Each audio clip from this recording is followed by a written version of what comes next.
¿Cómo cree Carlos Castaño que se lo imaginaban los colombianos? Bueno, una persona común y corriente que ha tenido que ocultar su rostro por medidas de seguridad y que supongo algunos piensan que soy un hombre violento, un hombre de guerra, pero no, yo creo que soy un hombre con vocación de paz. Acá estoy para que el país me conozca y me escuche, por favor. ¿No se va a arrepentir de dar la cara? Bueno, creo que no.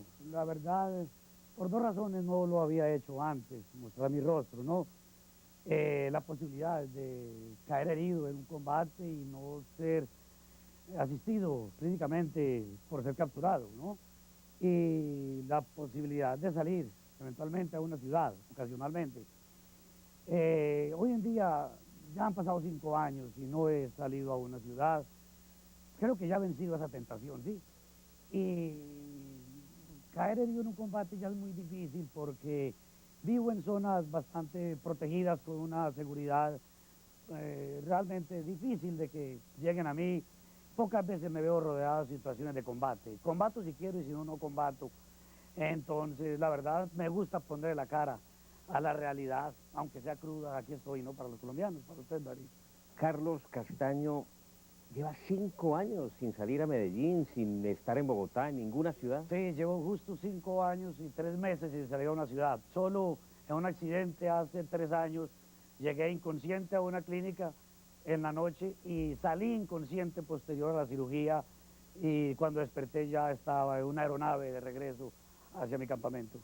¿Es la única vez que usted ha estado realmente en peligro? No, no, no, la verdad yo he estado en situaciones difíciles, a punto de perder la vida en muchas ocasiones, particularmente cuando la toma de San Pedro fue un caso donde quedé en el centro de dos fuerzas guerrilleras y aguanté 6, 7 horas de combate con 4 personas hasta que logramos no romper el cerco, sino escaparnos en un momento dado de oscuridad. Pero fue un momento verdaderamente estar cerca de la muerte. Ese fue el 28 de diciembre del año 98. Sí, justo, Día de los Inocentes. un 28 de diciembre. Ese día dio cerca la muerte.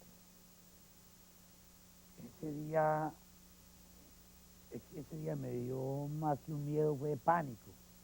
No alcancé a sentir, a darme cuenta, estuve como paralizado durante más o menos 15 o 20 minutos. A los 20 minutos ya nuevamente era un hombre de guerra, ya sí me di cuenta que estaba vivo y ya me comporté como un comandante. Al principio se atolondró completamente. Sí, quedé paralizado, yo creí que estaba muerto, es que fue impactante. Usted no sabe que son 400 fusiles disparando al unísono.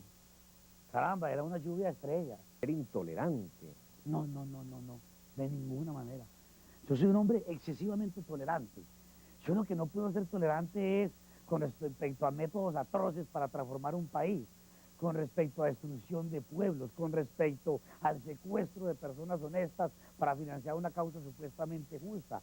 Yo soy tolerante, por el contrario.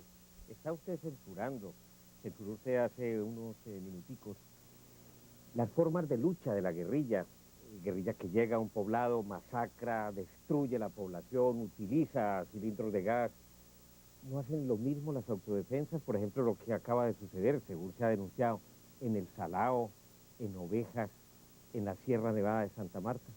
Puede que tenga las mismas connotaciones, las mismas características, pero son cosas completamente diferentes. A mí me duele cosas como lo que se presenta en Bolívar, desde luego que sí. Yo quiero decirle incluso al país que mi ética no admite el asesinato. Es más, no concibe acabar con la vida de otra persona, sino en casos extremos de defensa propia. Pero dadas las condiciones en un conflicto irregular, es casi inevitable que mueran personas que se pueden registrar como civiles, pero que eran subversivos. Y es casi inevitable, mejor es inevitable, absolutamente, de que estas muertes no produzcan, que estas muertes produzcan un rechazo total de la población. Pero es que la opinión pública la hacemos con el corazón, con los sentimientos, no con la razón.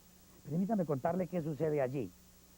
Está el comandante del Frente 37 de las FARC, el señor Martín Caballero, un hombre que ha hecho cualquier cantidad de pescas milagrosas en la vía a la costa. En los últimos 5 meses secuestró centenares de personas inocentes, atentados terroristas en estos pueblos con bombas, ha hecho cualquier cantidad en las ciudades de la costa Caribe. Es una guerrilla de medio tiempo, una guerrilla virtual. Está en la tarde y en la noche duermen como campesinos. Existen un día como guerrilla y al día siguiente son campesinos. El segundo comandante de este frente, el señor, se me escapa en este momento el nombre verdadero de él, Emmanuel Ortiz, desertó del frente por un problema interno. Estuvo a punto de ser fusilado por las FARC. Se presenta ante el bloque norte de las autodefensas, consultan conmigo la situación, se presentó con 15 hombres. Es así como esta misma persona fue quien dirigió la incursión al Salao y a Córdoba, en el departamento de Bolívar. Se encontró a la guerrilla, se combatió, el país lo sabe. El mismo caballero llamó a pedir auxilio a algunas emisoras y a la Cruz Roja Internacional.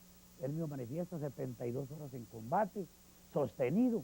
Posterior a esto, optan ellos por crear un éxodo campesino, se camuflan dentro de ese éxodo, pretendían abandonar la zona de guerra como campesinos. Los 15 guerrilleros que habían acompañado al segundo comandante de este frente estaban con algunas escuadras nuestras cubriendo los caminos. Era perfectamente fácil identificar quiénes eran guerrilleros, quiénes no lo eran. Yo lamento que situaciones como estas se presenten, pero ante todo, yo creo que se está evitando un mal mayor con una incursión como esta, duras y fuertes y difícil que el país la entienda. No tiene aceptación de ninguna manera, pero yo creo que las cosas que se impiden con acciones como esta, a largo plazo son muchísimas. ¿Y qué decir, por ejemplo, de esas incursiones de los grupos de autodefensa en poblaciones inermes, prácticamente indefensas, a donde llegan en un momento determinado sus hombres y sacan la gente, la llaman a lista y por su nombre las van, dicen que torturando primero y fusilando después? Yo creo que lo de las torturas son novelas de terror, desinformación por parte de los testigos que hay en la zona. No se tortura en la autodefensa, eso es mentira.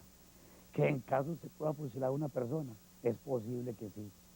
Para nosotros, los guerrilleros son objetivo militar, estén de civil o estén uniformados. Yo sé que esto es violatorio al VIH, pero igual la guerrilla hace muchísimas cosas violatorias al VIH. La guerrilla igualmente asesina a personas en estado de indefensión. Es una guerra irregular, se ha degradado. Nosotros quisiéramos corregir los métodos, quisiéramos encontrar otra forma diferente para no hacer esta guerra tan sucia, que es una guerra rastrera realmente. Niega que ustedes torturen y cometan actos de barbarie, como mochar la cabeza, hacer cortes de franela, como en la década de los 40, Yo 50. niego que eso sea una política de la organización. Yo le quiero, es más, los esfuerzos que hago siempre para que no haya tratos crueles a una persona son ingentes. Permanentemente estoy tratando de corregir, ordenar investigaciones, sanciones drásticas. Puede haber casos excepcionales, sí, en que se haya podido cometer alguna brutalidad, pero ha recibido su ejemplar castigo. Y si algo se presenta, son casos que se salen de madre, pero que por lo que más luchamos es porque, yo repito, esto es muy duro para los colombianos. Si a un enemigo hay que matar, yo digo hay que matar, pero no hay que torturar.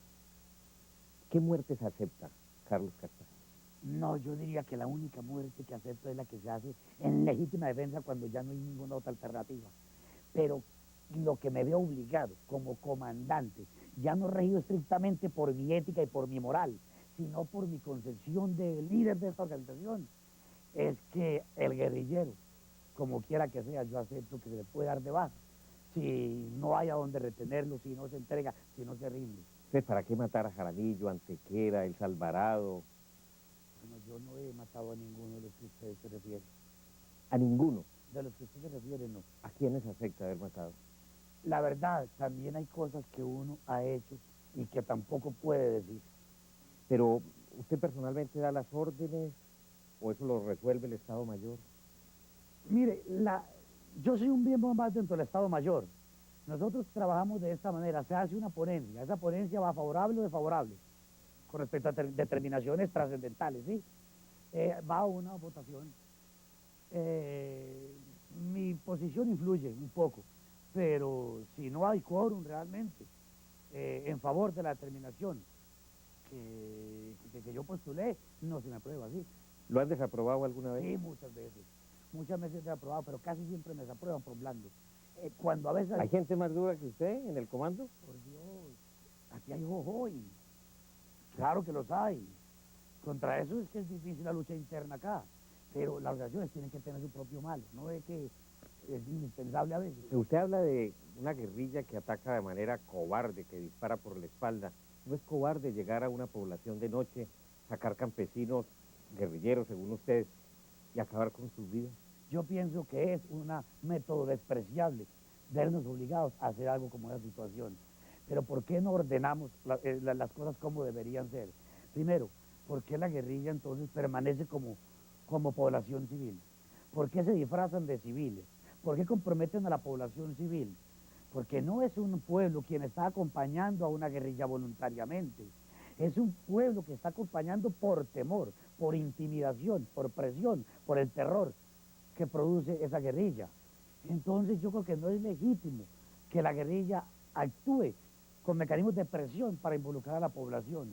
Si la guerrilla no involucrara al pueblo e hiciera la guerra como de una manera regular, nosotros lo haríamos en los mismos términos, de la misma forma. Usted ahora me mencionaba que tenía mucho sentido de la autocrítica. ¿Acepta errores, Carlos Castaño? Hago terror. No, ¿acepta errores? Desde luego que se cometen errores. Hay casos donde hemos debido haber actuado con mayor prudencia. Durante 3 años, por ejemplo, actuamos bajo unas normas que implicaban que eran objetivo militar también los colaboradores voluntarios de la subversión, mas no lo eran los colaboradores por obligación. Hoy en día, por ejemplo, ya el colaborador voluntario ha dejado de ser objetivo militar para nosotros.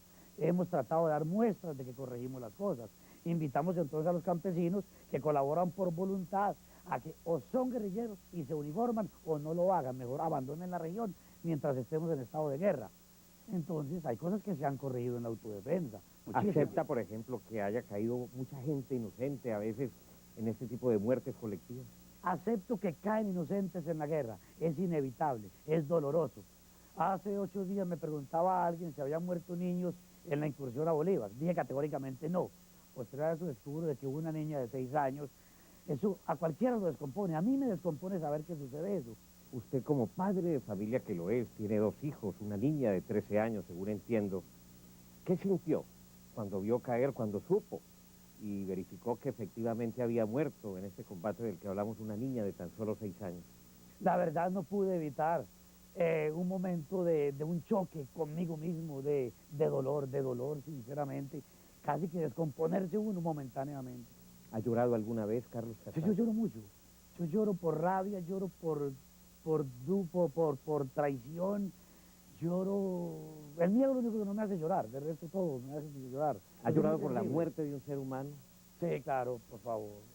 ¿Por la muerte de su papá? Sí, la muerte de mi padre, lloré mucho tiempo. No puede decir uno que el tiempo no vaya ayudando a olvidar y a calmar las penas, pero permanentemente se están llorando personas, diariamente. Es que uno no se acostumbra a ver morir en ningún momento.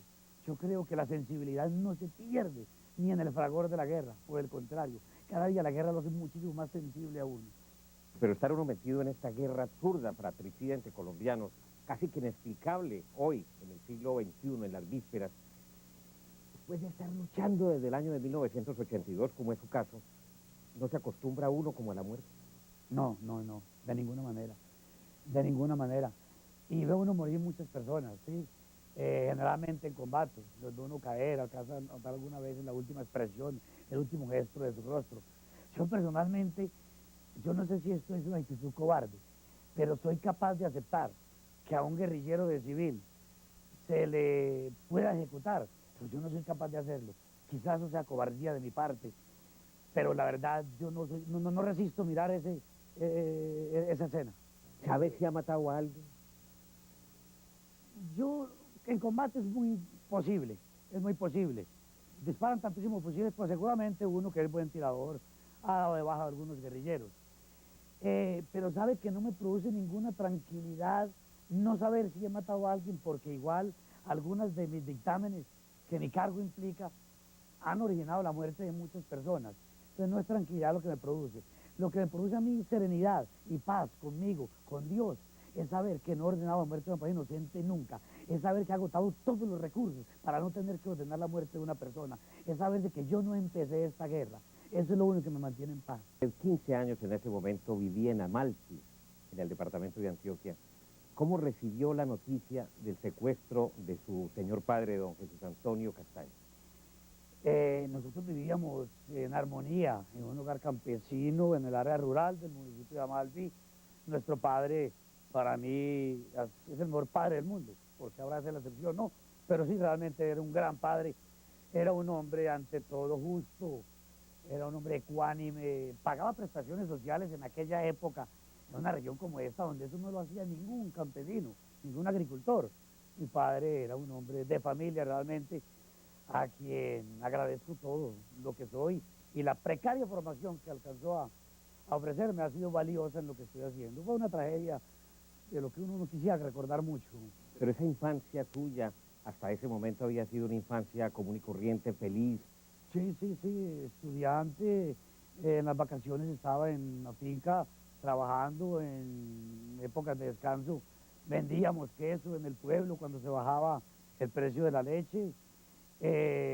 Una familia normal, normal, hacía deporte, jugaba fútbol, estudiaba, estaba para esa época creo que en quinto de primaria, y de allí cambió todo, nuestra vida dio un vuelco totalmente y nos olvidamos de mi sueño, que era ser un profesor. A eso aspiraba yo en aquella época. ¿Todavía aspira a ser un profesor? Sabe que sí, me gustaría ser un profesor, me gustaría enseñar. Yo admiro mucho a la persona que enseña lo que sabe, y la academia me ha llamado la atención toda la vida. ¿Se siente frustrado de no haber podido terminar bachillerato? Estudió hasta tercero. ¿Quisiera estudiar en este momento de su vida? Frustrado no, precisamente. Me siento un poco de nostalgia no tener una profesión específica. Puedo saber un poco de todo, sí, pico mucho aquí y allá, pero no puedo dominar un tema a fondo. No soy profesional realmente en nada. Empíricamente me he desarrollado algunos conocimientos, he adquirido alguna educación, pero me gustaría tener la oportunidad realmente de estudiar. Don Jesús Antonio Castaño había sido un hombre afectuoso, cariñoso, de esos patriarcas antioqueños, o era un hombre de carácter recio, duro, exigente. Es que el patriarca antioqueño se caracterizó no por ser tan afectuoso, tan romántico, tan dulce. El patriarca antioqueño, los que yo conozco, como mi padre, fueron hombres regios, hombres estrictos, formación como la de mi padre, conservadora, católica, un hombre de tradición, de defensa de algunos conceptos muy de un conservador conservadurista, no el caso mío, que soy un conservador progresista, es diferente, pero dentro de su disciplina, dentro de su actitud regia, era un hombre que inspiraba amor. Fidel, su hermano, su héroe. Yo creo que Fidel es más que mi héroe, el símbolo, quien refleja, quien me da esperanza, por quien me esfuerzo, me sacrifico, a quien agradezco la formación que me dio, un hombre que luchó para que yo no fumara cigarrillo, para que no tomara aguardiente, y todo eso lo hacía. Un hombre que me enseñó lo que es la rectitud, la honestidad, los principios. Mi padre los cimentó, pero él me los enseñó más claramente. Agradezco mucho de él, indudablemente. Su hermano Fidel, ¿qué certeza puede presentar de que evidentemente esté muerto? Sí, yo encontré su cadáver, le dimos sepultura y... ¿Sí? Sí, claro. ¿En dónde lo encontró? Sí. En Darién, en la parte de Yape, la territorio panameño. ¿Murió en un accidente o en un combate? Murió en un enfrentamiento y parece que ni la guerrilla supo que lo mató. ¿Usted cuánto tiempo después se enteró? Pasaron casi, él vino a morir en el mes 94. ¿Por ahí en Año agosto? 94, por ahí, sí, septiembre. Sí, después de mitad de año, el 94. Pasaron unos 2 años más o menos. Sí, yo tengo la absoluta certeza. Tuvimos cristiana sepultura, bueno, en un camposanto privado, pero... Pero lo pudo identificar plenamente, Sí, ¿verdad? pero Científicamente. pero claro que sí, es que mi hermano tenía una platina que le colocó un doctor Meola en Medellín, en esa parte del pómulo, y cuando el esqueleto se estaba la platina allí. 19 de septiembre del año de 1980, a usted le dan la noticia del secuestro de su padre. ¿Cuánto pedía la guerrilla por la liberación de su padre? Exactamente 36 millones de pesos. Sí, porque pedían 44, era para el comisionista que antemano lo exigía. Y era Un poco de plata para la época. Era muchísimo dinero. Sí, la finca de mi padre, con todo su ganado, valía 2.100.000 pesos. En eso se vendió realmente.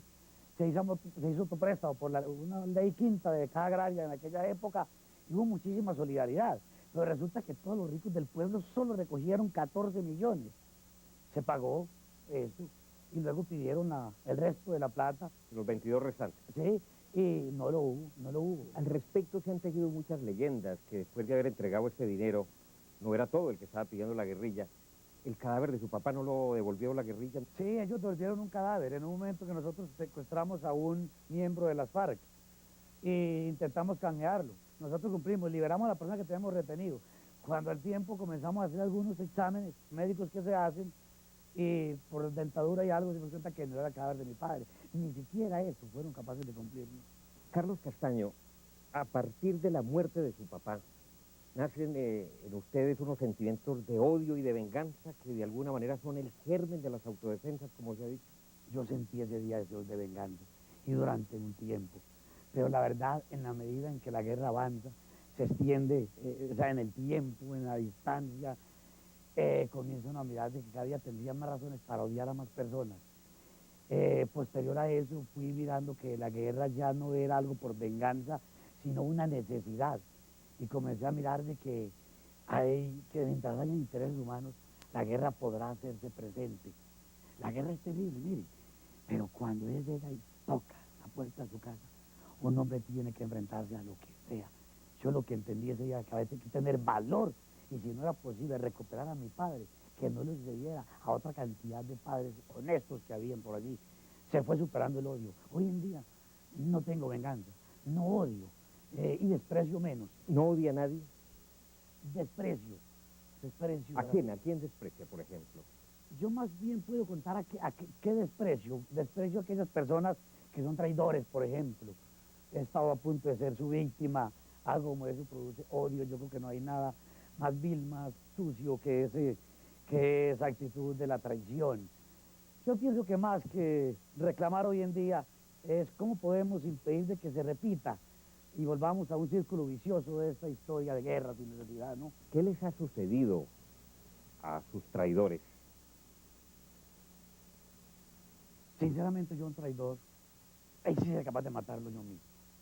Sí, la verdad, yo creo que una persona que con traición ponga en riesgo la vida de muchísima gente honesta. Es más, yo pienso que la persona no puede ser traidor ni siquiera a su guerrilla. Cuando hay un tipo de la guerrilla que traiciona a la guerrilla, yo lo recibo, yo le perdono mis filas, pero jamás confío en él. Pero el traidor es una persona despreciable. Para mí, que se debe castigar con la pena de muerte cuando con su traición ha puesto en riesgo o ha conseguido que se mueran muchas personas, o puede hacer que se mueran muchas personas. Hoy no teme Carlos Castaño ser traicionado. Sí, desde luego, pero yo soy excesivamente desconfiado. También excesivamente confiado y entregado cuando ya creo en alguien.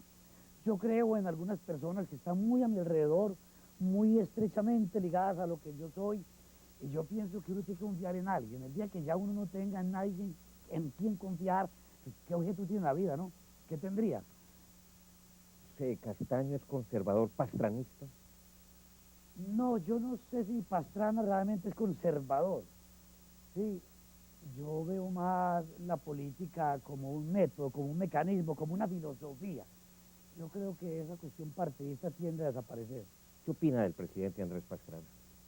A mí me parece que es un hombre valioso y de valor. Creo que audazmente se ha estado jugando todo su prestigio de pasar como un gran estadista y pasar a la lista de los grandes en nuestro país, o un hombre que pudo hacer algo similar a lo del presidente Belisario Betancur. Yo creo al menos que a mí me parece que hoy estamos más cerca de la paz que cuando se posesionó el presidente Pastrana. Pero estamos, la gente dice que al contrario, que estamos en un momento de más violencia, de más masacres, de más atentados, de más número de víctimas, si se quiere, desde el punto de vista estadístico. Era previsible. Históricamente se ha demostrado en estas etapas de los conflictos, el posicionamiento de cada uno de los actores del conflicto hace que se incremente la violencia. Lo ha hecho la FARC, lo ha hecho el ELN, hasta la autodefensa, ¿no? En la medida en que responde. Pero de otro lado yo miro que hay una guerrilla hoy en día que la conoce el mundo. Y eso es importantísimo. O sea, ¿está de acuerdo con la gira por Europa? Sí, sí, sí, desde luego, claro. Ojalá los llevaran a muchísimos otros países. Desde su óptica, Carlos Castaño, desde su perspectiva, a la luz del proceso que se está viviendo, ¿en cuánto tiempo avisora la paz para este país? Hablar de la paz es complejo. Yo creo que hay un proceso de negociación que indudablemente va a entrar en una etapa de cese al fuego. Yo particularmente lo veo. Yo creo que en enero del próximo año, y pienso que a fin de este año, estamos en un cese multilateral al fuego. ¿Usted lo va a aceptar? Desde luego, yo estoy listo. Yo ya le he ofrecido a la guerrilla incluso, en el momento en que lo haga el ELN y las FARC, de antemano cuentan con nuestra palabra de que lo hacemos. No somos nosotros el problema. Lo importante es que al conflicto, que al proceso de negociación se le ha metido pueblo, que era importante. Ya en Colombia hay que hablar en serio de sociedad civil. Las movilizaciones últimas muestran de que sí lo hay. Se le ha metido comunidad internacional. Y la presión internacional, la presión de la comunidad internacional es importante. No son mordiscos sin dientes. Para quienes verdaderamente tenemos una vocación política de paz, es un factor muy a tener en cuenta. Es decir, no negociar hoy sería políticamente incorrecto. ¿Qué haría Carlos Castaño? ¿Qué harían las autodefensas si el gobierno le dice no al diálogo y a una solución política negociada con ustedes? No, yo quiero pensar mejor en que hay un gobierno sensato, en que la autodefensa es una realidad que no se puede desconocer, en que si nosotros quedaría muy excluido, digamos,